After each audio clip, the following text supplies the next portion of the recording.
média, SK, 2026, concerne dénonciation d'actes de pillage systématique, de spoliation de biens et de violations graves du droit international humanitaire par l'AFC M23 dans la ville et territoire d'Uvira. Le gouvernement provincial du Sud Kivu porte à la connaissance de l'opinion nationale et internationale de faits d'une extrême gravité, révélateurs de l'absence totale de bonne foi dans les déclarations et la correspondance adressée au secrétaire général des Nations Unies récemment rendue publique par l'AFC M23.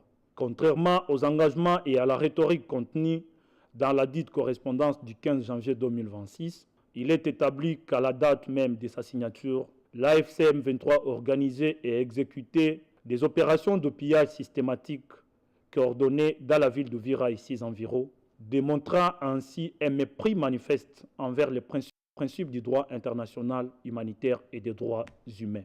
Par ce communiqué, le gouvernement provincial du Sud Kivu confirme notamment que 49 camions de marque Wowo et 113 camions bennes de 6 mètres cubes ont quitté la ville de Bukavu sous le faux prétexte du transport de militaires retirés de la ville d'Uvira vers la plaine de la Ruzizi.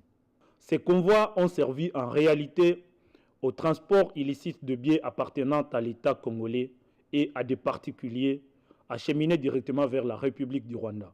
Dans la nuit du 15 janvier 2026, alors que le président de la République, chef de l'État, son Excellence Félix-Antoine Tshisekedi Tshilombo, avait engagé des efforts de reconstruction des infrastructures routières, des matériaux de construction entreposés dans la ville d'Uvira, au site de Kabimba, ont été chargés de force dans des camions appartenant aux rebelles de l'AFC M23. 34 camions de marque Wowo chargés de 2700 tonnes de goudron ont été transportés en direction du Rwanda. D'autres camions ont emporté des tricycles appartenant à des particuliers et pourtant moyens essentiels de transport public et de subsistance économique. Le reste de biens et matériel stockés dans les entrepôts a été évacué par la frontière de Kamanyola. Des vaches et du bétail regroupés dans les hauts et moyens plateaux sont conduits vers Bouguera pour une destination inconnue, privant ainsi les populations de leurs moyens de subsistance. Ce fait démontre l'existence d'une économie de prédation organisée, caractéristique de groupes armés opérant en violation flagrante du droit international.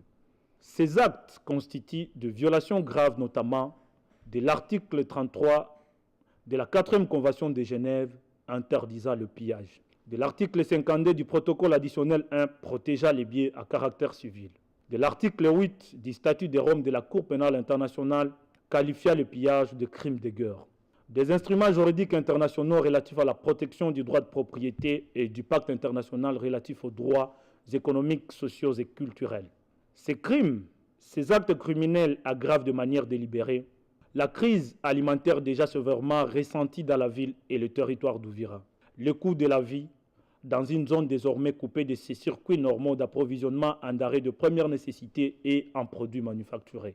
La vulnérabilité d'une population vivant essentiellement de l'agriculture et de l'élevage, aujourd'hui empêchée d'accéder à ses champs et privée de son cheptel. Bref, il s'agit d'une punition collective strictement interdite par le droit international humanitaire.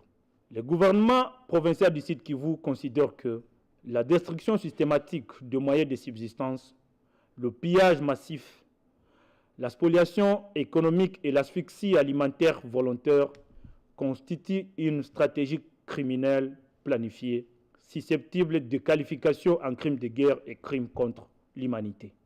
Ces actes s'inscrivent dans une logique de destruction indirecte de populations civiles, ce qui conduit sérieusement vers un processus de génocide préparé sous d'autres formes, à travers la famine, la paupérisation extrême et la dépossession généralisée. Face à cette réalité, le gouvernement provincial du Sud Kivu condamne avec la plus grande fermeté ces actes criminels. Il appelle la communauté internationale, les Nations Unies, l'Union africaine, la Cour pénale internationale et les organisations de défense des droits humains à documenter ce fait et à engager sans délai des poursuites contre les auteurs, les co-auteurs et les complices. Le gouvernement provincial du Sud Kivu réaffirme la volonté et l'engagement du président de la République, chef de l'État, son Excellence Félix-Antoine Tshisekedi Tshilombo, à protéger les populations civiles et à défendre l'intégrité territoriale de la République démocratique du Congo. Enfin, le gouvernement provincial du Sud Kivu rappelle que le silence, l'inaction et la complaisance face à de tels crimes constituent une responsabilité morale et juridique grave. Ainsi fait à Baraka le 16 janvier 2026. Lugano Ambashizi Didier Kabi, porte-parole du gouvernement.